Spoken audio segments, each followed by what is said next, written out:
Hey there, I'm Catherine Middlebrooks of BRB Yoga, and today I am sharing 4 pieces of information that you probably don't know about diastasis recti or abdominal separation. Let's dive in. So before I give you these 4 pieces of information, I want to just make sure we're all clear on what diastasis is.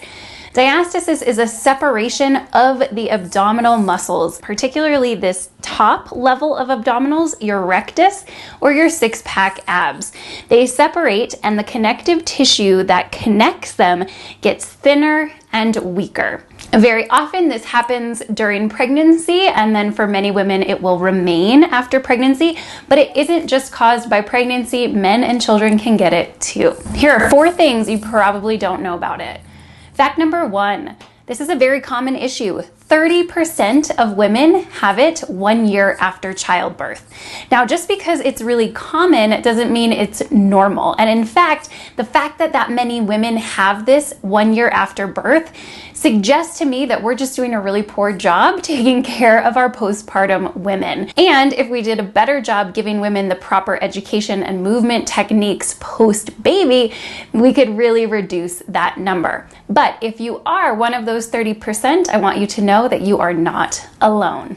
Fact number 2, gap size is less important than the integrity of the connective tissue. So very often diastasis is measured in finger widths. You'll see how many fingers you can fit in between the 2 layers of muscles.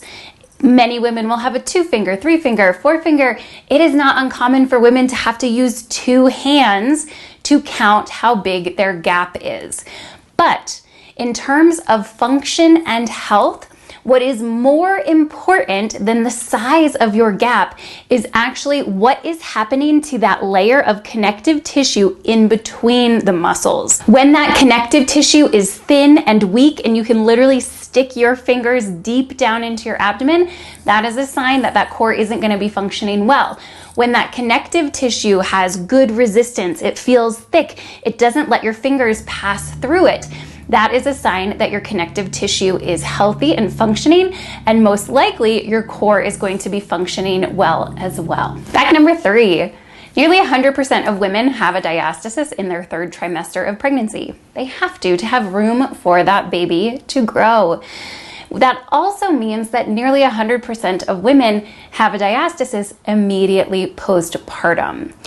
And women can help that diastasis heal by not doing too much too soon. A large chunk of that 30% that I mentioned, that 30% that have that diastasis a year after their birth, many of them jump back into the wrong activities too soon. And they take this body that has an abdominal separation and they prevent those muscles from coming back together by putting too high of intensity activity in that body. Number 4, it is never too late or too far post-pregnancy to fix a diastasis. I get this question all the time. If I had my baby 5 years ago, 30 years ago, am I too far gone? No. If you begin making changes to the way you're moving, the way you're engaging your core, the tissues will respond.